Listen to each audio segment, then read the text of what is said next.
ஓம் சரவணபவ. இன்னைக்கு நம்ம பார்க்க போற வீடியோ வந்து முருக பக்தர்களுக்கான வீடியோ கிடையாது.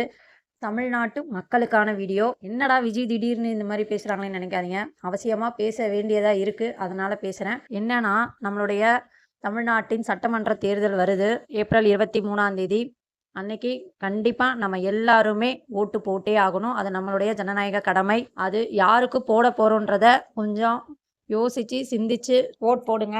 எப்பவும் போல நமக்கு ஆப்ஷன் இல்லாம இல்ல. இந்த தடவ ஒரு பெரிய ஆப்ஷன் இருக்கு.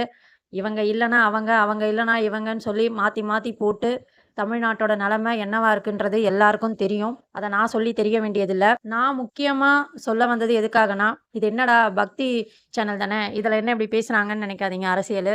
இப்ப நீங்க பார்த்துட்டு இருக்க வீடியோ இருக்கு இல்லையா? இது நான் இருக்கிற பகுதியான புழல்ல இருக்கிற ஒரு சிவன் கோவில்ல நடந்த கும்பாபிஷேகம். இந்த வீடியோ நெறைய பேர் பார்த்திருப்பீங்கன்னு நெனைக்கிறேன். ஆக்சுவலி நான் இத லைவா போட்டிருந்தேன்.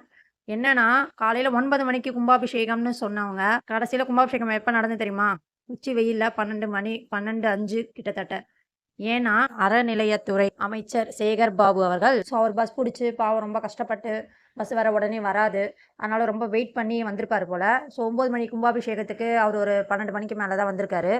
அதனால தான் என்ன ஆச்சு இதுல? ஒண்ணும் இல்ல, கொஞ்சம் பெரியவங்க, வயசானவங்கலாம் வந்திருப்பாங்க இல்லையா? சாப்பிடாம கோவில்ன்றதுனால. அவங்கலாம் கொஞ்சம் மயக்கம் அடிச்சு விழுந்தாங்க. குழந்தைங்க எல்லாரும் ரொம்ப சோர்ந்து போயிட்டாங்க. ஈவன் என்னால கூட ரொம்ப நேரம் நிக்க முடியல வெயில்ல. ஸோ ரிட்டர்ன் போயிடலாமான்னு கூட ஆயிடுச்சு. அவ்வளோதான் நடந்துச்சு. மத்தபடி வேற ஒண்ணுமே நடக்கல. ஆனா அதெல்லாம் பெரிய விஷயம் இல்லையா இல்லையா? அதெல்லாம் முக்கியம் இல்ல. அமைச்சர் வரணும்ல. அமைச்சர் வந்து பண்ணணும்ல.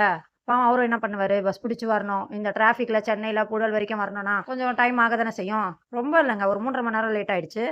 அதுக்கப்புறம் தான் அந்த கும்பாபிஷேகம் நடந்தது. 12:30 மணிக்கு. எந்த கோவில்லயும் 12:30 மணிக்கு கும்பாபிஷேகம்லாம் பண்ண மாட்டாங்க.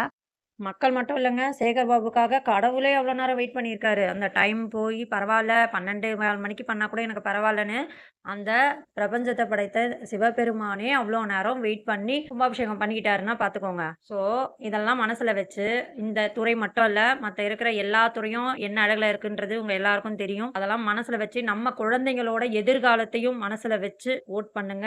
இந்த தேர்தல் தமிழ்நாட்டுக்கு ஒரு நல்ல மாற்றத்தையும், தமிழ்நாட்டின் தலைவிதியை மாற்றக்கூடியதாக இருக்கும்னு நான் நம்புறேன். முருகப்பெருமானோட அருளால அடுத்த சிஎம் நம்ம தமிழ்நாட்டுக்கு நல்லது பண்றவராவும், தன்னுடைய குடும்ப நலன மட்டுமே பார்க்காம, தமிழ்நாட்டு மக்கள தம் மக்கள் போல பாதுகாக்கிறவராவும் வரணும்னு நான் எல்லாம் வல்ல முருகப்பெருமான வேண்டிக்கிறேன். அவரோட அருளோட ஆசியோடையும் இந்த ஆட்சி நல்லபடியா அமையும். அதுக்கு நம்மளால முடிஞ்சத நமக்கு நல்லது பண்ணிக்கிறதுக்காக தயவு செஞ்சு பண்ணுங்க.